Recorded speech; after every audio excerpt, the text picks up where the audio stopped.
Hello students, এডুমন্ত্রা YouTube চ্যানেলের আরও একটা ইনফরমেটিভ এবং ইম্পর্টেন্ট সেশনে তোমাদেরকে most welcome. Recently forest survey of India কিন্তু Indian state of forest report 2023 publish করেছে। তাহলে 2021 সালের পর 2023 সালে আবার আমাদের ফরেস্ট সার্ভে রিপোর্ট পাবলিশ হয়েছে এবং সেখানে আমরা দেখতে পাচ্ছি যে ইন্ডিয়ার ট্রি কভার বা ফরেস্ট কভার কতটা ইনক্রিজ হয়েছে। আবার দেখা গেছে ম্যানগ্রোভ কভার কিন্তু লাস্ট 2 বছরে আগের থেকে কমে গেছে। তাছাড়াও কোন স্টেটে ম্যাক্সিমাম ফরেস্ট কভার রয়েছে বা ম্যাক্সিমাম পার্সেন্টেজ অফ ফরেস্টই বা কোন স্টেটে রয়েছে সেই সমস্ত কিছুই আজকের ভিডিওটাতে আমরা আলোচনা করব। তার সাথে সাথে আমরা দেখে নেব যে প্যারিস এগ্রিমেন্ট, বন চ্যালেঞ্জ, এই সমস্ত কিছু ইন্টারন্যাশনাল যে সমস্ত চুক্তিতে ইন্ডিয়া সাইন করেছে তার কতটা ইন্ডিয়া এখনো অবধি ফুলফিল করতে পারছে বা কি টার্গেট নিয়েছে। তো চলো সেই সমস্ত কিছুই আলোচনা করব এবং এর থেকে 2025 সালে যে সমস্ত কম্পিটিটিভ এক্সাম হতে চলেছে তাতে কিন্তু তোমরা কোশ্চেন অবশ্যই কমন পাবে, এমসিকিউ হিসেবে তো পাবেই, তার সাথে সাথে যে মিসলেনিয়াস মেন্স হচ্ছে অথবা WBCS 2025 থেকে যে ডেসক্রিপটিভ হয়ে যাবে, এমনকি ইউপিএসসির জন্য কিন্তু এই টপিকটা খুব ইম্পর্টেন্ট। তো চলো আজকের টপিকে ডিটেলসে যাওয়ার আগে তোমাদের জানিয়ে দিই যে মিসলেনিয়াস মেন্স যেটা 2025 সালের মে মাসে হতে চলেছে সেটার জন্য কিন্তু এডুমন্ত্রায় অলরেডি ব্যাচ শুরু হয়ে গেছে, যেখানে আলাদা আলাদা যে সাবজেক্টগুলো রয়েছে মিসলেনিয়াস মেন্সে, মানে Bengali, English, GK, current affairs, math, সেগুলোর জন্য স্পেশালাইজ টিচাররা রয়েছেন। তারা প্রথম থেকে ইন ডেপথ কিন্তু এই পুরো সিলেবাসটা তোমাদেরকে কমপ্লিট করিয়ে দেবেন এবং তার সাথে সাথে রয়েছে প্রচুর মক টেস্ট। তোমাদের খাতাও কারেকশন হবে, কিভাবে লিখলে তোমরা আরো বেশি নাম্বার স্কোর করতে পারো সেইগুলো নিয়েও কিন্তু আমরা এখানে তোমাদেরকে সঠিক গাইডেন্স দেবো। তাই যারা যারা ভাবছো যে মিসলেনিয়াস প্রিলি তোমরা ক্র্যাক করে দেবে, মেন্সের জন্য প্রিপারেশন নেওয়া শুরু করে দাও এবং অবশ্যই এডুমন্ত্রার সাথে যোগাযোগ করতে পারো, তাতে তোমাদের আরও হেল্প হবে। এবং তার সাথে সাথে 2025 সালে অন্যান্য যে সমস্ত কম্বাইন্ড এক্সামগুলো হতে চলেছে, যেমন আবারও মিসলেনিয়াস হবে, ক্লার্কশিপ হবে, আইডিও হবে, রেলের গ্রুপ ডির প্রচুর রিক্রুটমেন্ট বেরিয়েছে, এই সমস্তগুলোর জন্য কিন্তু এডুমন্ত্রের নতুন ব্যাচ শুরু হচ্ছে। তাই তোমরা যারা যারা 2025-এ সিরিয়াসলি এই কম্পিটিটিভ এক্সামগুলো ক্র্যাক করতে চাইছো তারা অবশ্যই এডুমন্ত্রের সাথে যোগাযোগ করো। চলো আমরা আমাদের মেন টপিকে চলে আসি। তাহলে নিউজে কি এসছে, প্রথম আমরা কি ফোকাস করব না, বলছে যে recently ministry of environment, forest and climate change, এই মিনিস্ট্রির আন্ডারে 18th state of Indian forest report published হয়েছে। তাহলে ইন্ডিয়ান স্টেট অফ ফরেস্ট রিপোর্টের এটা কততম ভার্সন না 18th, এবং সেটা 2023 সালে পাস হয়েছে। তো এখানে আরেকটা খুব ইম্পর্টেন্ট পয়েন্ট হচ্ছে যে এই যে ফরেস্ট সার্ভে অফ ইন্ডিয়া এই যে রিপোর্টটা পাবলিশ করে সেটা কিন্তু প্রতি বছর করে না, সেটা কিন্তু 2 বছরের ইন্টারভালে করে থাকে। সেই জন্য আমরা এটাকে বাইনিয়াল বেসিসে বলে থাকি এই রিপোর্টটা।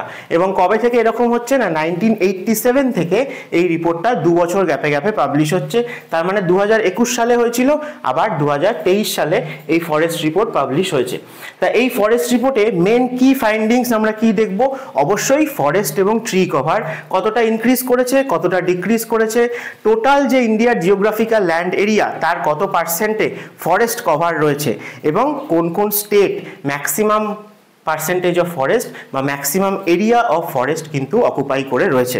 তো তার মধ্যে সবার প্রথম আমরা যেটা দেখব সেটা হচ্ছে এই যে ফরেস্ট অ্যান্ড ট্রি কভার, সেটা এখন হয়েছে কত না 827356 এত স্কোয়ার কিলোমিটার আমাদের কিন্তু ফরেস্ট কভার রয়েছে, যেটা ইন্ডিয়ার টোটাল জিওগ্রাফিক্যাল এরিয়ার 25.17%। ঠিক আছে, যে কোনো আগামী এমসিকিউ পরীক্ষা এটা তোমাদের আসতে চলেছে। নেক্সট কি বলেছে না দ্য টোটাল ফরেস্ট কভার কত এরিয়ায় রয়েছে, এবং তার সাথে আমরা যদি ট্রি কভার, এই দেখো আগেরটায় বলা ছিল ফরেস্ট অ্যান্ড ট্রি কভার, অর্থাৎ দুটোকে একসাথে মিলিয়ে, কিন্তু আমরা যদি আলাদা আলাদা করে দেখি, ফরেস্ট বলতে আমরা জেনারেলি ন্যাচারাল ভেজিটেশনকে বুঝি, এবং তাছাড়াও বিভিন্ন জায়গায় আমরা বিভিন্ন ট্রি দেখতে পাই, যেমন গ্রামাঞ্চলে আমরা আম বাগান, পেয়ারা বাগান, লিচু বাগান এসব দেখতে পাচ্ছি, তেমনি শহরাঞ্চলেও রাস্তার ধারে, নদীর ধারে আমরা কিন্তু ট্রি প্ল্যান্টেশন করে থাকি। তাহলে এইগুলোকে ফরেস্টের আন্ডারে ধরা হয় না, এগুলোকে আমরা আলাদা করে ট্রি কভার বলে থাকি। তাই আমরা এই টোটাল ফরেস্ট অ্যান্ড ট্রি কভারকে যদি দুভাগে ভেঙে দিই, তাহলে আমরা ফরেস্ট কভার দেখতে পাবো 21.76% এবং তার সাথে ট্রি কভার আমরা দেখতে পাবো 3.41%। এই দুটো মিলিয়ে total forest and tree cover ইন্ডিয়ার এখন 25.17%। খুব ইম্পর্টেন্ট ডেটা।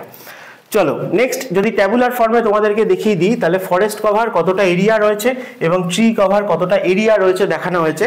এরিয়ার থেকেও আমাদের কাছে পার্সেন্টেজগুলো কিন্তু খুব ইম্পর্টেন্ট। এই তিনটে পার্সেন্টেজ ভ্যালু কিন্তু খুব ইম্পর্টেন্ট, তোমাদের মনে রাখতে হবে যে ফরেস্ট অ্যান্ড ট্রি কভার কতটা কি রয়েছে ইন্ডিয়ার টোটাল ল্যান্ডের কত পার্সেন্ট, আর স্ক্রাব জাতীয়, বুশ জাতীয়, এই সমস্ত ঝোপঝাড় জাতীয় এরকম আছে 1.33%, আর নন ফরেস্ট রিজিয়ন এই পার্সেন্টেজটাও তোমাদের মনে রাখার যে ইন্ডিয়া টোটাল জিওগ্রাফিক্যাল এরিয়ার কতটা রিজিয়নের মধ্যে কতটা পার্সেন্টেজের মধ্যে কোনো ফরেস্ট বা ট্রি একেবারেই নেই, সেটা হচ্ছে 73.5%।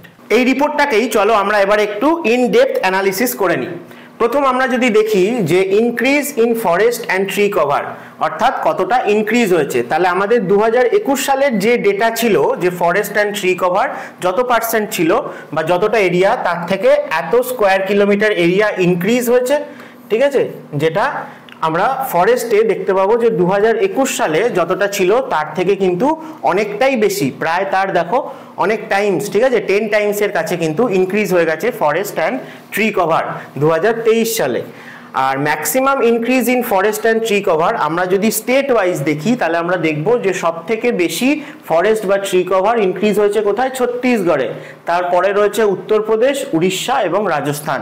তাহলে ছত্তিশগড়কে অবশ্যই আমরা মনে রাখবো যে স্টেটে আমরা maximum increase in forest and tree cover দেখতে পাবো। তারপরে বলেছে শুধুমাত্র maximum increase in forest cover, তার মানে ওই শুধুমাত্র ন্যাচারাল ভেজিটেশনকে যদি আমরা কনসিডার করি, তাহলে পরে মিজোরাম স্টেট ওয়াইজ কিন্তু 1 নম্বরে আসে, যেখানে ফরেস্ট কভার সব থেকে বেশি ইনক্রিজ হয়েছে, এবং তারপরে আসে গুজরাট আর উড়িষ্যা। তাহলে ফরেস্ট কভার শুধু কোথায় কোথায় ইনক্রিজ হয়েছে ভালো করে ডিফারেন্সিয়েট করো। যখন তোমাকে ফরেস্ট অ্যান্ড ট্রি একসাথে জিজ্ঞেস করছে, তখন কিন্তু ছত্তিশগড়ে সব থেকে বেশি ইনক্রিজ হয়েছে, কিন্তু শুধুমাত্র ফরেস্ট কভার বললে মিজোরামে সব থেকে বেশি আমরা ইনক্রিজ দেখতে পাবো। নেক্সট হচ্ছে যে কমে গেছে কোথায় আমরা যদি দেখি লার্জেস্ট ডিক্রিজ, তাহলে দেখবো যে মধ্যপ্রদেশ কিন্তু সবার প্রথমে আসে, যেখানে অ্যামাউন্ট অফ ফরেস্ট বা ট্রি কভার ডিক্রিজ করেছে, আর মধ্যপ্রদেশের পরে আসে কর্ণাটক, লাদাখ আর নাগাল্যান্ড। তাহলে টপ স্টেটগুলোকে তো অবশ্যই মনে রাখবো, পারলে তার পরের একটা দুটো আমরা মনে রাখার চেষ্টা করব। তাহলে সব থেকে বেশি ডিক্রিজ আমরা মধ্যপ্রদেশে পেয়েছি। নেক্সট আসো সব থেকে ইম্পর্টেন্ট ম্যাক্সিমাম পরীক্ষায় যেটা তোমায় কোশ্চেন করা হবে, সেটা হচ্ছে top 3 states according to area and according to percentage. যদি আমরা অ্যাকর্ডিং টু এরিয়া দেখি, তাহলে লার্জেস্ট ফরেস্ট কভার রয়েছে মধ্যপ্রদেশে। এর আগেও according to area largest forest cover মধ্যপ্রদেশেই ছিল, মধ্যপ্রদেশ তার ফার্স্ট পজিশন এখনো ধরে রেখেছে। নেক্সট আসে অরুণাচল প্রদেশ, তারপরে আসে ছত্তিশগড়। এক্ষেত্রে তোমরা টপ 3 মনে রাখার চেষ্টা করো, মধ্যপ্রদেশ, অরুণাচল প্রদেশ এবং তারপরে হচ্ছে ছত্তিশগড়, যেখানে এরিয়া ওয়াইজ আমরা ম্যাক্সিমাম ফরেস্ট কভার পেয়ে থাকি। Next in terms of percentage যদি আমরা বলি, তাহলে আমরা দেখব যে ইউনিয়ন টেরিটরিগুলো আমাদের যেগুলো রয়েছে, মূলত লাক্ষাদ্বীপ এবং আন্দামান নিকোবর, এই দুটোতে ম্যাক্সিমাম পার্সেন্টেজ অফ ফরেস্ট বা ট্রি কভার আমরা পেয়ে থাকি। স্টেট ওয়াইজ যদি আমরা দেখি, তাহলে 1 নম্বরে চলে আসবে মিজোরাম, যেখানে মোর দ্যান 85% কিন্তু ফরেস্ট বা ট্রি কভার রয়েছে। তাই মিজোরামের থেকেও লাক্ষাদ্বীপে যেহেতু বেশি পার্সেন্টেজ অফ ফরেস্ট কভার, তাই লাক্ষাদ্বীপকে 1 নম্বরে বলা হয়েছে। সেকেন্ড হয়েছে মিজোরাম, থার্ড হচ্ছে আন্দামান নিকোবর। যদি তোমাদের শুধু স্টেট ওয়াইজ অপশান দেয়, তাহলে বুঝতেই পারছো যে মিজোরাম হয়ে যাবে এরকম টপ স্টেট, যাতে পার্সেন্টেজ ওয়াইজ সব থেকে বেশি ফরেস্ট আছে। বাট এরিয়া ওয়াইজ বললে মধ্যপ্রদেশ 1 নম্বরে, তারপরে আসবে অরুণাচল প্রদেশ। চলো নেক্সট এই টপিকটাই আরো কন্টিনিউ করার আগে তোমাদের বলি যে WBCS 2024, যেটা কিন্তু 24 সালের শেষের দিকে প্রিলিমিনারি হওয়ার কথা ছিল, কিন্তু বেশ কয়েক মাস পিছিয়ে গেছে, সেই বোধহয় সেপ্টেম্বরে গিয়ে হবে। তা এই যে এতটা টাইম তোমরা পেয়েছো, সেটাকে কিন্তু ঠিকঠাকভাবে তোমরা ইউটিলাইজ করো। আর এডুমান্ত্রা সবসময় তোমাদের পাশে রয়েছে, সাথে রয়েছে, তোমরা যাতে তোমাদের স্বপ্ন সফল করতে পারো, সেই জন্য কিন্তু 2024-এর অফলাইন এবং অনলাইন WBCS কে টার্গেট করে নতুন ব্যাচ এডুমান্ত্রা শুরু হচ্ছে ফেব্রুয়ারি মাসের একদম শুরু থেকেই। তাই তোমরা দেরি করো না, প্রিলিমিনারি পাস করার জন্য কিন্তু এই 6-7টা মাস এনাফ। যদিও এডুমান্ত্রা প্রিলি ফোকাস করে পড়ায় না, প্রথম থেকেই মেন্স ওরিয়েন্টেড পড়ানো হয়, কনসেপচুয়াল ক্লাসেস হয়, এবং তার সাথে সাথে অবশ্যই প্রচুর ক্লাস টেস্ট এবং মক টেস্ট তোমাদের থেকে নেওয়া হবে। তো সেই জন্য তোমরা কিন্তু প্রচুর কোশ্চেন কমন পাবে এই মক টেস্টগুলো থেকে। থেকেও, এবং প্রত্যেকটা সাবজেক্টের একটা বেস বা ফাউন্ডেশন, স্ট্রং ফাউন্ডেশন কিন্তু তোমাদেরকে তৈরি করে দেবে এডুমান্ত্রা। তাই অবশ্যই যারা যারা WBCS 2024কে পাখির চোখ করছো তারা দেরি করো না, অবশ্যই এডুমান্ত্রার সাথে যোগাযোগ করো যদি তোমাদের আরও কিছু ডিটেলস জানার থাকে।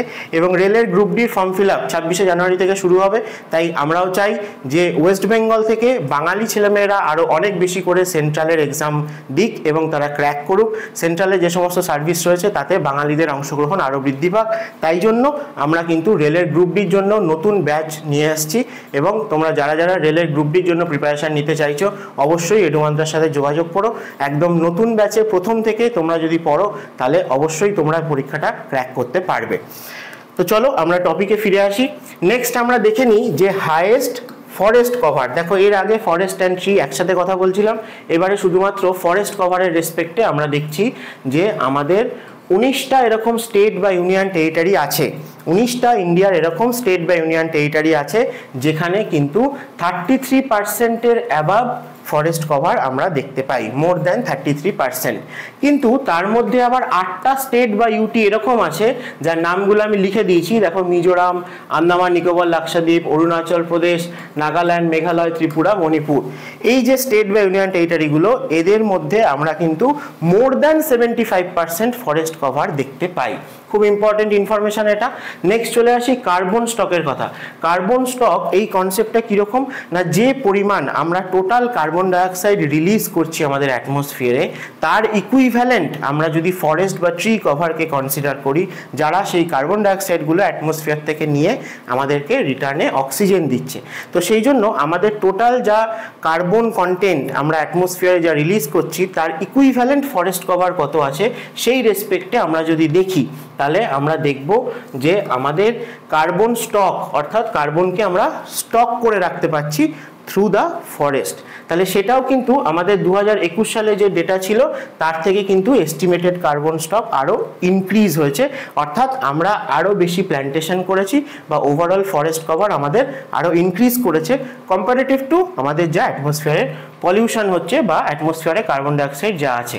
তো টপ 3 স্টেট আমরা যদি সেখানে দেখি তাহলে প্রথমে আমরা অরুণাচল প্রদেশকে পাবো, তারপরে মধ্যপ্রদেশ এবং তারপরে ছত্তিশগড় আর মহারাষ্ট্রের কথা আসে। তো এরা কি করেছে না কার্বন স্টক তাহলে ইনক্রিজ করেছে ম্যাক্সিমাম। তাহলে অরুণাচল প্রদেশ এখানে কিন্তু টপে আসে, তারপরে মধ্যপ্রদেশ আসে, অবশ্যই মনে রেখো।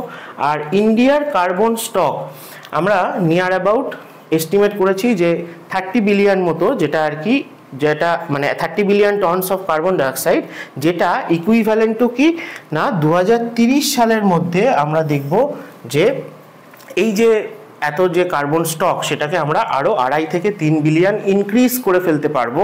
তার মানে 2030-এর মধ্যে আমাদের ফরেস্ট কভার এতটাই ইনক্রিজ হয়ে যাবে। তো কার্বন স্টক নিয়ে ডিটেলসে আমি একটা ভিডিওতে নয় আলাদা করে আলোচনা করব, আপাতত শুধু এই ইনফরমেশনগুলো বলে যাচ্ছি, এগুলো ইম্পর্টেন্ট কিন্তু আমাদের আগামী পরীক্ষাগুলোর জন্য। নেক্সট বলছে রিজিওনাল পারফরমেন্স, অর্থাৎ ইন্ডিয়ার বিভিন্ন রিজিয়নের কথায় যদি আমরা আসি তাহলে আমরা সব থেকে দেখব যে ওয়েস্টার্ন ঘাট যে ইকো সেন্সিটিভ রিজিয়ন, কারণ আমরা জানি ইন্ডিয়ার মধ্যে খুব কম জায়গাতেই আমরা এত ডেন্স ফরেস্ট বা রেন ফরেস্ট পেয়ে থাকি, তাই তো ট্রপিক্যাল রেন ফরেস্ট। তো ওয়েস্টার্ন ঘাট রিজিয়নে যেমন আমরা পাই নীলগিরি রিজিয়নে, তেমনি আমরা আমাদের নর্থ ইস্টার্ন ইন্ডিয়ান স্টেটগুলোতেও পেয়ে থাকি। তো ইন্ডিয়ান মেনল্যান্ডে এই দুই জায়গাতেই আমরা ডেন্স ফরেস্ট কভারকে পেয়ে থাকি। তো সেই যে রিজিয়নটা ওয়েস্টার্ন ঘাট রিজিয়ন, যেটা প্রায় দেখো 60,000-এরও বেশি স্কোয়ার কিলোমিটার এরিয়া কভার করে এবং যার প্রায় 73%, অর্থাৎ ওয়েস্টার্ন ঘাটের টোটাল যা এরিয়া সেই রিজিয়নের তার মধ্যে 73%ই কিন্তু আন্ডার ফরেস্ট রয়েছে, ফরেস্ট কভার রয়েছে। এবং টোটাল ফরেস্ট আর ট্রি কভার যদি আমরা দেখি তাহলে নর্থ ইস্টার্ন স্টেটগুলোর কথা যে বলছিলাম সেই জায়গায় টোটাল জিওগ্রাফিক্যাল এরিয়ার, অর্থাৎ আমাদের নর্থ ইস্ট ইন্ডিয়া স্টেটগুলোর টোটাল যা এরিয়া তাদের জিওগ্রাফিক্যাল এরিয়ার প্রায় 67% কিন্তু আমরা ফরেস্ট কভার পেয়ে থাকি। তাহলে ওয়েস্টার্ন ঘাট আর নর্থ ইস্টার্ন ইন্ডিয়া এই দুই জায়গার কথা আমরা এখানে তুলে ধরেছি। নেক্সট খুব ইম্পর্টেন্ট ম্যানগ্রোভ। ম্যানগ্রোভের প্রয়োজনীয়তা আমরা জানি, ওয়েস্ট বেঙ্গলে আমাদের এত বড় ওয়ার্ল্ডের লার্জেস্ট ম্যানগ্রোভ রয়েছে সুন্দরবন। শুধুমাত্র ওয়েস্ট বেঙ্গল না, বাকি যে কোস্টাল স্টেটগুলো রয়েছে ইন্ডিয়ার সবার কোস্ট লাইনেই আমরা কিন্তু ম্যানগ্রোভ ভেজিটেশন দেখতে পাই। তো চলো দেখে নিই ম্যানগ্রোভের কি চেঞ্জ হয়েছে। ইন্ডিয়ার ম্যানগ্রোভের ক্ষেত্রে আমাদের কিন্তু খবরটা খুব একটা ভালো নয়, কারণটা আমরা দেখতে পাই যে ম্যানগ্রোভ এই টোটাল যা ইন্ডিয়ার জিওগ্রাফিক্যাল এরিয়া তার মাত্র 0.15%ই কিন্তু আমাদের ম্যানগ্রোভ রয়েছে। তাহলে অলরেডি এটা খুব কমই রয়েছে। এবং ম্যানগ্রোভের ইম্পর্টেন্স এত বেশি কেন না, আমাদের কোস্টাল রিজিয়ানে আমরা যে ন্যাচারাল ক্যালামিটিগুলো দেখতে পাই, যেমন ধরো জোয়ার ভাটায় বা টাইডাল সময়ে যদি দেখো যে হাই টাইডে প্রচণ্ড উঁচু উঁচু সমুদ্রের ঢেউ আসে, তাতে যেমন কোস্টাল এরোশন দেখা যায়। তারপরে সুনামি, যদিও আমাদের এখানে কম হয় তাও সুনামির এফেক্ট যদি হয়, অথবা প্রতি বছর সব থেকে বেশি যেটা আমরা পাই সেটা হচ্ছে ট্রপিক্যাল সাইক্লোন, যার এফেক্টে আমাদের কোস্টাল রিজিয়ন প্রচুর এফেক্টেড হয়। তো ম্যানগ্রোভ ভেজিটেশন, ম্যানগ্রোভ প্ল্যান্টেশন যদি আমরা কোস্টাল রিজিয়নে করি, সে কিন্তু এই সমস্ত যে ন্যাচারাল ক্যালামিটি, তাদের যে ব্যাড ইম্প্যাক্টগুলো সেগুলো অনেকটা মিনিমাইজ করে দেয়। যদিও আমরা 2021 সালের থেকে যদি 2023 সালে দেখি, তাহলে কিন্তু আমরা দেখতে পাবো যে সেখানে একটা নেট ডিক্রিজ দেখা গেছে। 7 স্কোয়ার কিলোমিটার মতো রিজিয়নের ম্যানগ্রোভ সেটা কিন্তু ডিক্রিজ হয়ে গেছে। তাহলে ম্যানগ্রোভের দিক থেকে দেখতে গেলে আমাদের এই ফরেস্ট রিপোর্টটা কিন্তু খুব একটা ভালো ইন্ডিকেশন নয়। নেক্সট চলো, বলছে যে গুজরাট সব থেকে বেশি ডিক্রিজ কোথায় হয়েছে ম্যানগ্রোভের, না গুজরাট সেই জায়গায় কিন্তু সব থেকে বেশি ম্যানগ্রোভ ডিক্রিজ হয়েছে। তার ছাড়া আমরা যদি দেখি অন্ধ্রপ্রদেশ, মহারাষ্ট্র এই দুটো স্টেটে কিন্তু আবার ম্যানগ্রোভ ভেজিটেশন ইনক্রিজও হয়েছে। তাহলে এটা খুব ইম্পর্টেন্ট যে ওভারঅল এই যে 2023 সালের ফরেস্ট রিপোর্ট, তাতে আমরা দেখতে পাচ্ছি যে ইন্ডিয়ার ম্যানগ্রোভ ভেজিটেশন কিন্তু ডিক্রিজ হয়েছে ওভারঅল। এবং স্টেট ওয়াইজ যদি বলে, ম্যাক্সিমাম ডিক্রিজ আমরা গুজরাটে দেখতে পাবো, বাট অন্ধ্রপ্রদেশ আর মহারাষ্ট্রে কিন্তু ম্যানগ্রোভ ভেজিটেশন ইনক্রিজও হয়েছে।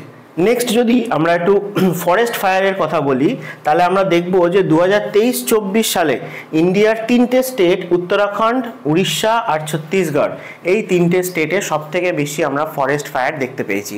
ফরেস্ট ফায়ার কোন সময়টা দেখা যায় না, যখন আমাদের অ্যাটমসফিয়ার অনেকটাই ড্রাই হয়ে যায়, অর্থাৎ উইন্টার বা উইন্টারের শেষের দিকে বা বসন্তকালে, সেই সময়টায় যারা যারা ড্রাই ডেসিডুয়াস ফরেস্ট স্পেসিস রয়েছে সেই গাছগুলো তাদের পাতা পুরোপুরি ঝরিয়ে দেয়, শুধুমাত্র তাদের ডালপালা, শুকনো ডালপালা সেগুলোই কিন্তু থাকে।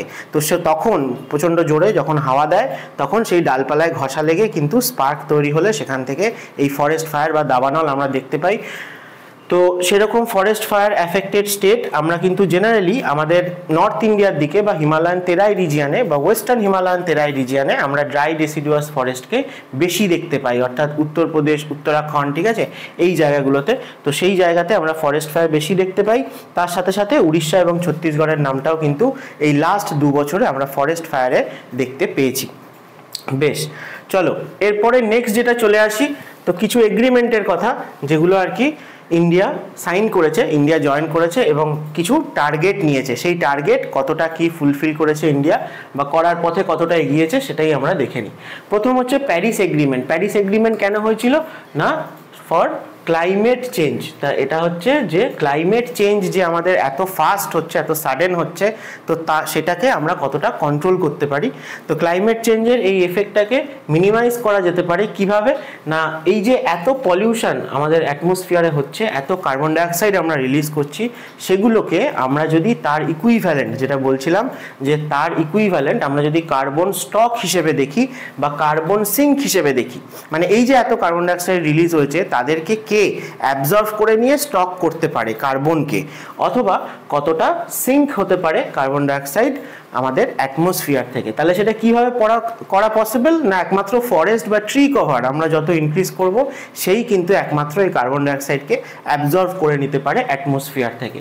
তাই জন্য আমরা মোটামুটি যা টার্গেট নিয়েছিলাম সেটা অলমোস্ট আমরা অ্যাচিভ করেই ফেলেছি, ঠিক আছে। তো 2030 সালের মধ্যে আমরা যে আরও 2030 সালের মধ্যে আমরা এতটাই আরও ফরেস্টকে ডেভেলপ করব যে আরও 2.5 থেকে 3 billion ton of carbon dioxide কিন্তু সিঙ্ক করে নেওয়ার ক্ষমতা রাখবে সেই ফরেস্টটা, ঠিক আছে। তো প্যারিস এগ্রিমেন্ট যেটা ক্লাইমেট চেঞ্জ রিলেটেড 2016 সাল থেকে শুরু হয়েছিল, সেইখানে কিন্তু ইন্ডিয়া এই টার্গেটটা নিয়েছে এবং অ্যাচিভ করে ফেলবে বলেই আমাদের মনে হচ্ছে। নেক্সট চলো, এরকমই আরেকটা জিনিস হচ্ছে বন চ্যালেঞ্জ, যেটা জার্মানির বন শহরে হয়েছিল এবং সেখানে বলা হয়েছিল যে আমাদের যে সমস্ত ল্যান্ডগুলো ডিগ্রেডেড ল্যান্ড আমরা বলে থাকি বা ওয়েস্ট ল্যান্ড, যেগুলো কোনো কাজেই লাগে না, না সেখানে মাছ চাষ করতে পারছি, না এগ্রিকালচার করতে পারছি, না কোনো ফরেস্ট ডেভেলপ করছে, অথবা বিভিন্ন টাইপের এরকম লো ল্যান্ড বা শ্যালো জমি, বাংলায় পতিত জমি বলে, অর্থাৎ জলা জমি, যেখানে গাছপালা ভালোভাবে জন্মাতে পারে না। তো সেই সমস্ত যে ল্যান্ডগুলো, সেই ডিগ্রেডেড ল্যান্ডগুলোকে আমরা রিস্টোরেশন করার টার্গেট নিয়েছিলাম এবং 2030 সালের মধ্যে প্রায় 26 মিলিয়ন হেক্টর ল্যান্ড ইন্ডিয়ার, সেটা কিন্তু আমরা রিস্টোর করে ফেলতে পারবো। এটা বন চ্যালেঞ্জের একটা পার্ট হিসেবে ইন্ডিয়া কিন্তু অ্যাকসেপ্ট করেছে। নেক্সট চলো ইন্ডিয়াতে ফরেস্টের রেসপেক্টে যদি আমরা লাইভলিহুড দেখি, তাহলে আমরা দেখবো যে ইন্ডিয়ার যা ফরেস্ট কভার রয়েছে সেটা প্রায় 17% পিপলকে কিন্তু তাদের জীবন ধারণের জন্য হেল্প করে। অথবা গ্লোবাল যে হিউম্যান পপুলেশন রয়েছে, গ্লোবাল যে হিউম্যান পপুলেশন রয়েছে তার 17% এবং 18% হচ্ছে ওয়ার্ল্ডের টোটাল যে লাইফ স্টক রয়েছে সেটা কিন্তু ইন্ডিয়ার যা ফরেস্ট সেটা সাপোর্ট করে থাকে। তাহলে কি বললো না, আমাদের টোটাল যে হিউম্যান পপুলেশন রয়েছে, গ্লোবাল হিউম্যান পপুলেশনের প্রায় 17% ইন্ডিয়ার ফরেস্ট কভার যা রয়েছে তার উপর ডিপেন্ডেন্ট এবং টোটাল যা লাইফ স্টক রয়েছে ওয়ার্ল্ডের তার 18% ইন্ডিয়ার যে ফরেস্ট কভার তার উপর ডিপেন্ডেন্ট। নেক্সট চলো গ্লোবাল স্ট্যান্ডিং আমরা যদি ইন্ডিয়ার ক্ষেত্রে দেখি, তাহলে 2020 সালের একটা report global forest resource assessment, এই রিপোর্টটা পাবলিশ করেছে হচ্ছে FAO, food and agricultural organization. তো FAO-এর এই রিপোর্টটায় দেখা গেছে যে টপ 10 যে কান্ট্রি রয়েছে ওয়ার্ল্ডের, যারা মানে in terms of forest cover, যে কতটা পরিমাণ ফরেস্ট রয়েছে সেই রেসপেক্টে, তাহলে আমরা দেখতে পাই যে 2010 থেকে 2020 সালের পর্যন্ত ইন্ডিয়া কিন্তু টপ 10 যে কান্ট্রি রয়েছে সেখানে ছিল এবং আমরা 3rd পজিশনও কিন্তু একটা সময় হোল্ড করেছিলাম এর ক্ষেত্রে। তাহলে ওভারঅল ওয়ার্ল্ডের মধ্যে আমরা যদি দেখি টপ 10 কান্ট্রির মধ্যে ফরেস্ট কভারে ইন্ডিয়া কিন্তু চলে আসছে। আচ্ছা, নেক্সট তোমাদের বলি যে WBCS এর জন্য যেরকম ল্যাঙ্গুয়েজ গ্রুপ ইম্পর্টেন্ট, ঠিক তেমনি ক্লার্কশিপ আর মিসলেনিয়াসের যে মেন্স হবে 2025 সালে, সেখানেও কিন্তু বেঙ্গলি ইংলিশ ডেসক্রিপটিভ রয়েছে। তাহলে এই ল্যাঙ্গুয়েজ পেপারের ইম্পর্টেন্স কিন্তু অনেক পরীক্ষাতেই রয়েছে, মূলত পার্ট 2 এক্সাম বা মেন্স এক্সাম যেগুলো হয় সেই জায়গায়। তো সেই জন্য এডুমান্ত্রা কিন্তু নিয়ে এসছে এরকম ল্যাঙ্গুয়েজের জন্য ওয়ার্কশপ, যেখানে এভরি উইক তোমাদের ইংলিশ এবং বেঙ্গলি লাইভ ক্লাস হবে। প্রত্যেকটা টপিক কিভাবে লিখতে হয় তোমাদেরকে স্যার বা ম্যাডামরা বুঝিয়ে দেবেন এবং তারপরে তোমাদের হোমওয়ার্ক দেওয়া হবে, তোমরাও লিখে খাতা সাবমিট করলে কোথায় কোথায় তোমরা ইমপ্রুভ করতে পারো সেগুলোও কিন্তু ম্যামরা তোমাদেরকে পরিষ্কার বুঝিয়ে দেবেন। স্যার বা ম্যাম দুজনেই আছেন বেঙ্গলি এবং ইংলিশের জন্য। তাই তোমরা ল্যাঙ্গুয়েজ এমন একটা পেপার যেটা কিন্তু চট করে হয় না 2 মাসে। তুমি যত বেশি আর্টিকেলস আরও পড়বে, যত বেশি আরও লেখা প্র্যাকটিস করবে, তবে আস্তে আস্তে ল্যাঙ্গুয়েজ তোমার ইমপ্রুভ হবে। তাহলে এখন থেকে তোমরা কিন্তু প্র্যাকটিস করা শুরু করে দিতে পারো এডুমান্ত্রার সাথে। এবং 2024-এর প্রিলিমিনারিকে টার্গেট করে কিন্তু মক টেস্ট এডুমান্ত্রায় অলরেডি শুরু হয়ে গেছে, যেখানে সিলেবাস ওয়াইজ কিছু মক রয়েছে। সবকটাতেই 200টা করেই তোমরা MCQ পাবে যেরকম প্রিলিমিনারি হয়, এবং তারপরে ফুল লেন্থ মক আপাতত 10টা কিন্তু পাবলিশ করা হয়েছে। এরপরে 2-3 মাস পরে আরও 10টা, অর্থাৎ টোটাল কিন্তু 20টা এরকম মক নেওয়া হবে, যেই মকগুলো তোমাদেরকে এক্সপিরিয়েন্সড বানাবে আরও, যে এক্সাম হলে বসে কিভাবে MCQকে ট্যাকেল করতে হয়, কিভাবে 4টে অপশানের মধ্যে থেকে কোনটা মোস্ট অ্যাপ্রোপ্রিয়েট সেইটা খুঁজে নিতে হয়। এবং অবশ্যই তোমাদের টাইমও অনেক কম লাগবে পরীক্ষায় যদি তোমরা এত MCQ প্র্যাকটিস করে যাও। এবং অবশ্যই আমাদের প্রিভিয়াস যারা স্টুডেন্টস আছে, যারা বিভিন্ন পরীক্ষা ক্র্যাক করেছে, তারাই বলেছে যে প্রচুর কোশ্চেন কিন্তু তারা এই মক থেকে কমন পেয়েছে বিভিন্ন এক্সামে। তাই তোমরাও সেই সুযোগটা হাতছাড়া করো না, অবশ্যই এডুমান্ত্রার সাথে যোগাযোগ করো যদি ইন্টারেস্টেড থাকো। নেক্সট চলো আমরা দেখে নিই যে এই যে Indian state of forest report কততম, না 18তম এটা, সেটা বরাবর কে পাবলিশ করে আসছে, না ফরেস্ট সার্ভে অফ ইন্ডিয়া। তাই ফরেস্ট সার্ভে অফ ইন্ডিয়া সম্বন্ধে আমরা যদি একটু হিস্ট্রি দেখি, তাহলে আমরা দেখব যে 1 জুন 1981 সালে এই ফরেস্ট সার্ভে অফ ইন্ডিয়া কিন্তু তৈরি হয়েছিল। তার আগে 1965 সাল থেকে, মানে অলমোস্ট 15-16 বছর ধরে একটা pre investment survey of forest resource এইটা কিন্তু আগে সার্ভে করা হয়েছিল এবং তারপরে 81 সালে গিয়ে ফরেস্ট সার্ভে অফ ইন্ডিয়া তৈরি হয়। তাহলে এইখানে 76 সালে আবার দেখো বলেছে national commission on agriculture recommend করেছিল the establishment of national forest survey organisation, যেটাই ফাইনালি গিয়ে তৈরি হয়েছে ফরেস্ট সার্ভে অফ ইন্ডিয়া। তাহলে এই ইনিশিয়েটিভটা 1965-এ নেওয়া হয়েছিল। অবশ্যই বলেছে যে স্পন্সরশিপ নেওয়া হয়েছিল আমরা ফুড অ্যান্ড এগ্রিকালচার অর্গানাইজেশন এবং UNDP, united nation development programme, তাদের থেকে স্পন্সরশিপ নিয়ে আমরা কিন্তু এই সার্ভেটা করেছিলাম এবং ফাইনালি যেটা লিড করে ফরেস্ট সার্ভে অফ ইন্ডিয়াকে এস্টাবলিশ হতে।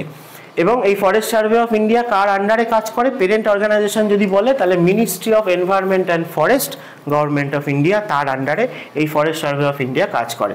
যার প্রাইমারি অবজেক্টিভ কি না, to assess monitor the forest resource of India regularly. ইন্ডিয়াতে যে ফরেস্ট রয়েছে, কি টাইপের ফরেস্ট, কোথায় কি বেশি রয়েছে, যে ডেটাগুলো আমরা পাচ্ছি অ্যাকচুয়ালি, ঠিক আছে, সেগুলোই অ্যাকচুয়ালি কার কাজ না ফরেস্ট সার্ভে অফ ইন্ডিয়ার কাজ। তার সাথে সাথে এটা এনগেজ রয়েছে বিভিন্ন service of training, research and extension, ঠিক আছে, তার ক্ষেত্রেও কিন্তু ফরেস্ট সার্ভে অফ ইন্ডিয়াই ফাংশন করে। আর ফাংশনিং বলছে যে হেডকোয়ার্টার, ফরেস্ট সার্ভে অফ ইন্ডিয়ার হেডকোয়ার্টার আশা করি তোমরা সবাই জানো, বহু পরীক্ষায় জিজ্ঞেস করা হয়েছে যে দেরাদুন, উত্তরাখণ্ডের ক্যাপিটাল দেরাদুনে রয়েছে ফরেস্ট সার্ভে অফ ইন্ডিয়ার হেডকোয়ার্টার। যদিও এর অনেক সাব সেন্টার্স রয়েছে, অর্থাৎ রিজিওনাল অফিস যদি আমরা দেখি তাহলে আমরা আরও 4টে জায়গায় এই ফরেস্ট সার্ভে অফ ইন্ডিয়ার রিজিওনাল অফিসকে পাই। তার মধ্যে রয়েছে সিমলা, কলকাতা, নাগপুর আর ব্যাঙ্গালোর। তাহলে কলকাতাতেও কিন্তু একটা অফিস রয়েছে ফরেস্ট সার্ভে অফ ইন্ডিয়ার। এই 4টে হচ্ছে রিজিওনাল অফিস, বাট হেডকোয়ার্টার হচ্ছে দেরাদুনে। এবং তার সাথে সাথে আমাদের নর্থ ইস্টার্ন রিজিয়নেও অনেক বেশি ফরেস্ট পাওয়া যায়, তাই শুধুমাত্র কলকাতা থেকে পুরোটা সার্ভে করা পসিবল নয় বলে আমরা আরও একটা সাব সেন্টার তৈরি করেছি। কোথায় না, বুর্নিহাট বলে, মেঘালয়ের বুর্নিহাট বলে জায়গাতে আরও কিন্তু একটা সাব সেন্টার রয়েছে এই ফরেস্ট সার্ভে অফ ইন্ডিয়ার। সবশেষে চলো আমরা দেখে নিই যে লাস্ট 10 বছরে 2013 থেকে 2023 আমরা কি কি ট্রেন্ডিং জিনিস দেখতে পাচ্ছি ইন্ডিয়ান এই ফরেস্ট্রির পার্সপেক্টিভ থেকে। তাহলে প্রথম কথা যদি বলি যে ইনক্রিজ ইন গ্রিনারি, তো যদি আমরা এই লাস্ট 10 বছরে দেখি তাহলে আমরা প্রায় 16,000 স্কোয়ার কিলোমিটার ফরেস্ট বলো বা ট্রি বলো সেই ইনক্রিজ কিন্তু আমরা দেখতে পাবো 2013 থেকে 23 সালে, যেখানে ট্রি কভার ইনক্রিজ হয়েছে প্রায় 20,000 স্কোয়ার কিলোমিটার এবং ম্যানগ্রোভ কভার সেটাও কিন্তু ইনক্রিজ হয়েছে প্রায় 300 স্কোয়ার কিলোমিটার। এটা আমরা লাস্ট 10 বছরে 2013 থেকে 23 এই ট্রেন্ড কিন্তু আমরা দেখতে পাচ্ছি। নেক্সট শুধুমাত্র ফরেস্ট বা ট্রি কভার ইনক্রিজের ক্ষেত্রেই নয়, যদি আমরা সয়েল হেলথের কথায় আসি, যে সয়েলের কোয়ালিটি, তাহলে আমরা সেখানেও দেখব যে আমরা সয়েল হেলথকেও কিন্তু ইমপ্রুভ করতে পেরেছি। 87% of shallow to deep soil, যে সমস্ত জায়গাগুলো ওরকম ফ্যালো ল্যান্ড ছিল বা জলা জমি, শ্যালো জমি ছিল, সেইখানেও প্রায় দেখো 83.53% যেটা আমরা রিকভারি করেছিলাম, রিস্টোর করেছিলাম 2013 সালে, সেটা কিন্তু 87% হয়ে গেছে 2023 সালে এসে, ঠিক আছে। অর্থাৎ আমরা বলতে পারি যে এই ইমপ্রুভমেন্ট কিভাবে করা হয়েছে না, সেই জমিগুলোতে আরও বেশি করে হিউমাস অ্যাড করে, অর্গ্যানিক ম্যাটার অ্যাড করে আমরা তাদের হেলথের যে কোয়ালিটি, সয়েল হেলথ, সেটাকে কোয়ালিটিকে আরও ইমপ্রুভ করেছি। তাহলে এটাও আমাদের একটা অ্যাচিভমেন্ট।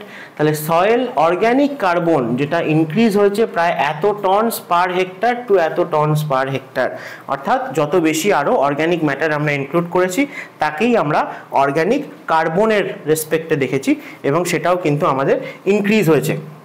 অর্থাৎ সয়েল হেলথ আগে যা ছিল তার থেকে আমরা আস্তে আস্তে ইমপ্রুভ করছি আরও। আর সয়েল অর্গ্যানিক কার্বন যেটা, সেটা বলছে কি না, soil organic matter which contribute the soil for aggregation, enhancing soil structure and stability. স্বাভাবিকভাবেই একটা সয়েলের বিভিন্ন আলাদা আলাদা কম্পোজিশন যা যা রয়েছে, তার মধ্যে এয়ার থাকে, ওয়াটার থাকে এবং মিনারেলস থাকে, আর তার সঙ্গে থাকে হিউমাস বা অর্গ্যানিক ম্যাটার। তাহলে হিউমাস বা অর্গ্যানিক ম্যাটারটাও ইম্পর্টেন্ট, সেটা আমরা যত আস্তে আস্তে ইনক্রিজ করব তত আমরা দেখব সয়েলের মধ্যে কার্বন কন্টেন্ট অনেক বেশি হচ্ছে, অর্গ্যানিক ম্যাটার অনেক বেড়ে যাচ্ছে, যেটা সয়েলের কোয়ালিটিকে, তার সাস্টেনেবিলিটিকে, তার স্টেবিলিটিকে আরও বেশি স্ট্রং করবে। নেক্সট চলো বলছে বায়োটিক ইনফ্লুয়েন্স। বায়োটিক ইনফ্লুয়েন্স বলতে এই যে ফরেস্ট, সেই তার ওপরে অন্যান্য যে লিভিং অর্গানিজম রয়েছে তাদের কতটা এফেক্ট আমরা দেখতে পাই। যেমন আমরা যদি দেখি যে সেই যে এফেক্টটা ছিল ফরেস্টের ওপর, সেটা কিন্তু আমরা এই লাস্ট 10 বছরে বেশ কমিয়ে আনতে পেরেছি। অর্থাৎ আগে যেটা 31.28% ছিল, যে এত পরিমাণে যে লিভিং অর্গানিজম তারা এই ফরেস্টের ওপর ডিপেন্ডেন্ট, তার ফলে ফরেস্টটা ডিগ্রেড করে যাচ্ছিল, সেই জিনিসটাকে আমরা কমিয়ে নিয়ে 26%-এ নিয়ে চলে এসেছি। অর্থাৎ আমরা বেশি পরিমাণে ফরেস্টকে এখন প্রিজার্ভ করতে সক্ষম হচ্ছি, ঠিক আছে। তো সেই বায়োটিক ইনফ্লুয়েন্সের মধ্যে আসে স্বাভাবিকভাবেই যেটা বলছিলাম যে লিভিং অর্গানিজম, হ্যাঁ, এই যেটা এখানে বলেছি যে যেহেতু এই এফেক্টটা ইনফ্লুয়েন্সটা আমরা কমিয়ে আনতে পেরেছি। তাই জন্য আমরা আমাদের সারাউন্ডিংসের যে ফ্লোরা এবং ফনা তার যে বায়োডাইভার্সিটি সেটাকে আরও ইনক্রিজ করতে পেরেছি। তো লিভিং অর্গানিজমের এফেক্ট আমরা যেমন ধরো মানুষের এফেক্টটাই সব থেকে বেশি দেখতে পাই, গ্রেজিং বলতে পারো, অথবা তোমার গাছ কেটে নিয়ে চলে যাওয়া বলো ফর ফুয়েল পারপাস, বা যে সমস্ত গাছের টিম্বার ভ্যালু বেশি আছে সেগুলোকে কেটে বিক্রি করে দেওয়া, ইললিগাল টেন্ডারিং করা, ঠিক আছে, বা বিভিন্ন অ্যানিম্যালের ওপরেও যদি আমরা বলো প্রচার বলো, বা ম্যানমেড ফায়ার বলো, অথবা জঙ্গলের মধ্যে আমরা যে পিকনিক করছি বড় মানে জোরে জোরে সাউন্ড বক্স বাজিয়ে, তো সেই সমস্ত যে এফেক্টগুলো করতো এখানকার বায়োডাইভার্সিটিকে, সেটাকেও কিন্তু আমরা আস্তে আস্তে অনেকটাই মিনিমাইজ করে আনতে সক্ষম হচ্ছি। তাই জন্য কনক্লুশনে আমরা বলতে পারি যে এই 18th Indian state of forest report যেটা 2023-এ পাবলিশ হয়েছে, সেটা কিসের ওপর হাইলাইট করে না, positive trend in forest and tree cover, অর্থাৎ প্রতি 2 বছরে আমরা দেখছি রিপোর্টে ফরেস্ট বা ট্রি কভার আমাদের ইনক্রিজ করছে। তার সাথে সাথে আমরা দেখলাম যে কার্বন স্টক আমরাও ইনক্রিজ করতে সক্ষম হচ্ছি, এবং সয়েল হেলথও আমরা অনেকটাই ইমপ্রুভ করে ফেলেছি। যেখানে কিছু কিছু চ্যালেঞ্জও আমরা ফেস করছি, তার মধ্যে মূলত আসে হচ্ছে ফরেস্ট ফায়ার এবং ম্যানগ্রোভের লস। এই ম্যানগ্রোভ ভেজিটেশনটাও আমাদের কোস্টাল রিজিয়নের বায়োডাইভার্সিটিকে অনেকটাই বেশি ইমপ্রুভ করে, এনহ্যান্স করে। তাই এই দিকে আমাদের নতুন চ্যালেঞ্জ আসছে যে ফরেস্ট ফায়ারকে কীভাবে আমরা মিনিমাইজ করতে পারি এবং ম্যানগ্রোভ লসকে কীভাবে ঠেকাতে পারি, বা ম্যানগ্রোভ প্ল্যান্টেশন আরও কীভাবে আমরা ইনক্রিজ করতে পারি, এগুলো আমাদের চ্যালেঞ্জ রয়েছে, কিন্তু অনেক জায়গাতেই আমরা কিন্তু অ্যাচিভ করেছি। তাহলে ইন্ডিয়ার গ্লোবাল ক্লাইমেটিক গোল, সেখানে যে সমস্ত কথা দেওয়া ছিল, যে সমস্ত আর কি প্রতিশ্রুতি দেওয়া ছিল, সেগুলোও কিন্তু ইন্ডিয়া অনেকটা অ্যাচিভ করতে পারছে। সেটা আমরা দেখতে পেলাম যে প্যারিস এগ্রিমেন্ট থেকে এবং বন চ্যালেঞ্জ থেকে, এই দুটোতেই আমরা দেখতে পাচ্ছি যে ইন্ডিয়া কিন্তু অলমোস্ট তাদের সাকসেস কিন্তু পেয়ে গেছে, এবং 2030 সাল অবধি টার্গেট নিয়েছে। স্বাভাবিকভাবেই এই রেটেই যদি আমরা ফরেস্ট এবং ট্রি কভারকে আরও ইনক্রিজ করতে থাকি, তাহলে অবশ্যই আমাদের সেটা বায়োডাইভার্সিটির জন্য ভালো, পলিউশনকেও অনেকটা আমরা কন্ট্রোল করতে পারবো, আমাদের অ্যাটমসফিয়ারে এয়ার অনেকটাই কিন্তু ক্লিন হয়ে যাবে। তো চলো, এই ছিল তোমাদের 18th ফরেস্ট রিপোর্ট যেটা পাবলিশ হয়েছে 2023 সালে, সেইটা রিলেটেড। এখান দিয়ে কিছু কোশ্চেন কিন্তু তোমরা পেতেই পারো আগামী পরীক্ষাগুলোতে, তাই পুরো ব্যাপারটা তোমাদেরকে ডিটেলে বলে দিলাম যে কোন কোন নিউজগুলো ইম্পর্টেন্ট, কোন কোন পার্টগুলো বা ডেটাগুলো আমাদের সামনে এসছে, এবং আমরা সেগুলোকে মনে রাখার চেষ্টা করব। চলো, ভিডিওটা ভালো লাগলে অবশ্যই লাইক করো, এবং আরও যারা তোমাদের চেনা জানা বন্ধুবান্ধব সিরিয়াস অ্যাসপিরেন্ট রয়েছে তাদের সাথে অবশ্যই শেয়ার করো, এবং আমাদের চ্যানেলকে অবশ্যই সাবস্ক্রাইব করে দিও, কারণ অন্যান্য সাবজেক্টের উপরেও কিন্তু এরকমই ইম্পর্টেন্ট এবং ইনফরমেটিভ ভিডিও তোমরা আমাদের চ্যানেলে পেয়ে যাবে। দেখা হবে আবার অন্য কোনো ভিডিওতে। আজকের মতো বাই বাই।